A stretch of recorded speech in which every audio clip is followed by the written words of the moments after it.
Some thoughts on life, nature, philosophy, yoga, religion, atheism, Buddhism, non duality, art, music, and wellness.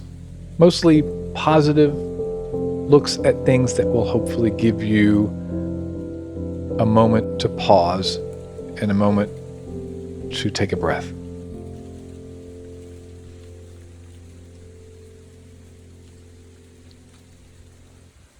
Today I'm going to read a few words from Ram Dass from his book Words of Wisdom. And Words of Wisdom is kind of a compilation of a whole bunch of things that he's written and said throughout the years. If you don't know who Ram Dass is, his born name was Richard Alpert. He was a Harvard professor around the time of Timothy Leary in the 60s and into the 70s. He went to India, found a guru, came back, and talked a lot about his experience there and various things that happened to him.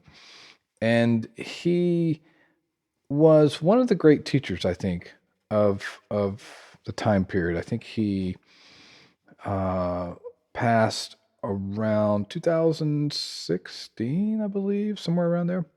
But had a lot of really interesting things to say in a really kind of honest way, in a fun way.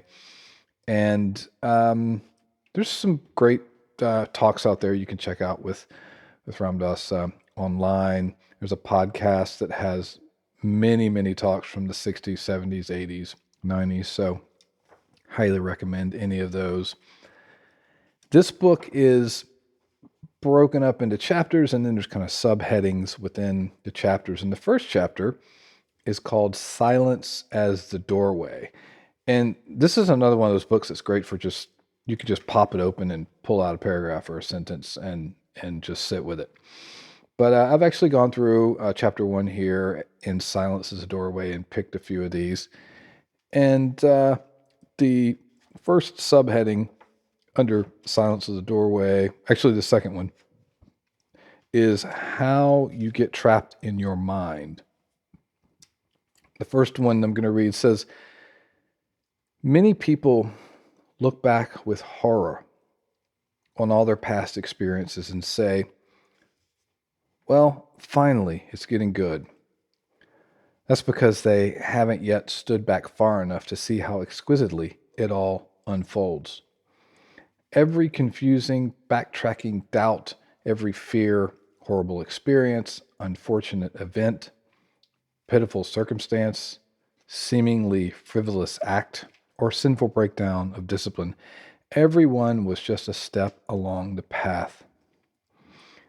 But to see the path, you have to be very quiet and stop thinking, because every time you think about how the path is, you create something new with that thought.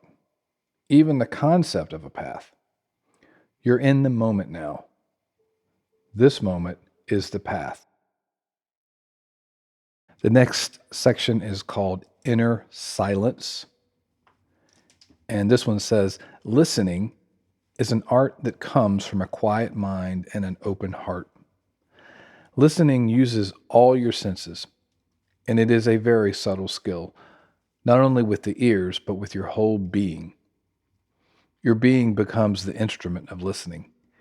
Your sensing mechanism in life is not only your ears, eyes, skin sensitivity, and analytic mind, but also something deeper in you, an intuitive quality of knowing. With all of your being, you become an antenna to the nature of another person. Then, for the relationship to remain a part of the living spirit, one of the best ingredients to put into the stew is truth. Another one from that same section. You and I are using words. We are speaking and listening as a vehicle for us to meet. We are capable of meeting in the intuitive heart-mind, a way of knowing one another that isn't through our immediate analytic intellectual process. But yet, these are word concepts that are spinning out and you're picking them up, taking out your concepts, fitting them with your ideas, and deciding if they work for you. I'm going to have to read that one again and think about it some more before I understand what that says. So that's where I'm at with that one. Another one from that same section says, when you develop the ego structure, this central computer's mechanism for running the game, and he often uses that word, the game, in his talks, and he's just talking about like life, like the whole thing that we're all doing, basically. This central computer's mechanism for running the game.